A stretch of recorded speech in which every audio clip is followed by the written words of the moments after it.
Id-dikjarazzjoni tal-assi fil-Parlament turi kif żdiedu l-kontijiet bankarji tal-Ministri u s-Segretarju Parlamentari. Fl-2008 George Policino ddikjara li kellu 3,000 euro fil-bank. Imma fl-2010 il-Ministru tar-Riżorsi ddikjara li kellu d-doppju, 7,000 euro fil-bank. George Policino ddikjara li fl-2010 kellu dħul ta' 79,000 euro. Is-Segretarju Parlamentari Clyde Pooley fis-sena tal-elezzjoni ġenerali ddikjara li kellu 49,000 euro l-bank. Imma sentejn wara, il-kont bankarju tiegħu irdoppja u tela għal 105,000. Fl-2010 s-Segretarju Parlamentari taż-Żgħażagħ u l-Isport iddikjara li daħal aktar minn 82,000 euro. Is-Segretarju Parlamentari Mario Gallia kellu 10,000 euro il-bank fl-2008, imma fl-2010 iddikjara li kellu 4 darbiet aktar, total da 39,000 euro.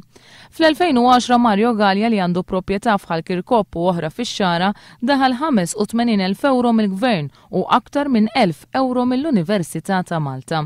Minnaħa tiegħu il-Ministru tas-Saħħa Joe Cassar iddikjara li fl-2010 daħal 103,000 euro.